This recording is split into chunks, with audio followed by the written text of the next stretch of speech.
Good morning. Good morning. My name is Tyrell David.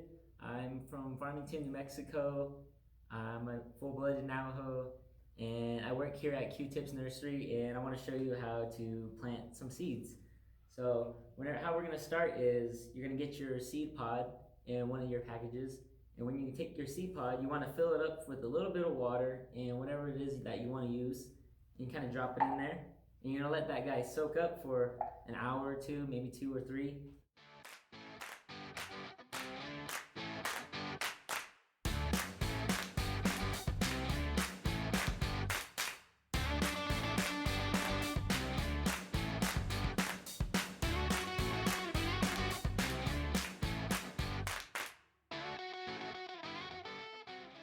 And eventually you're gonna get an expanded seed pod that should look just like that. Oh, whoops, kind of dripping.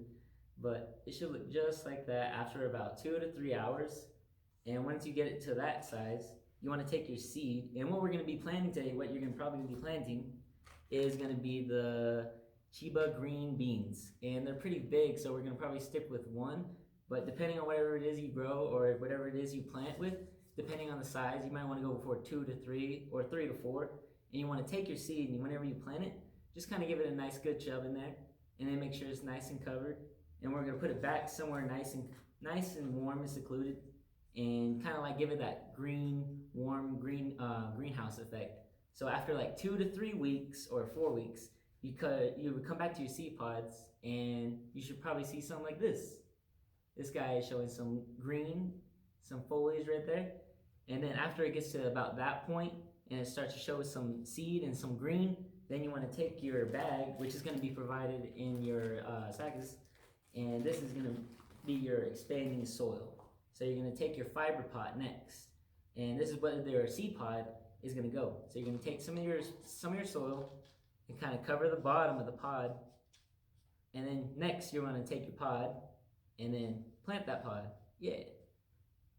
Nice, okay? And then you take the rest of your soil and you're gonna wanna fill it all the way to the top. And the peat moss or the soil that you're gonna be using, depending on whatever it is you want to use, it's probably gonna be something nice and soft. You know, nothing too firm, because you want your soil to be nice and aerating. So your plant, whenever it starts to show some more green and root, the roots are gonna expand and want to breathe. So then once you get your fiber pot and everything all in there, boom, it should be good to go. You start watering it, and then after another 2 to 3 to 4 weeks, you start seeing some green coming out right here, and the roots start coming out at the bottom of the fiber pot. Then you're ready to transplant that guy outside into the ground.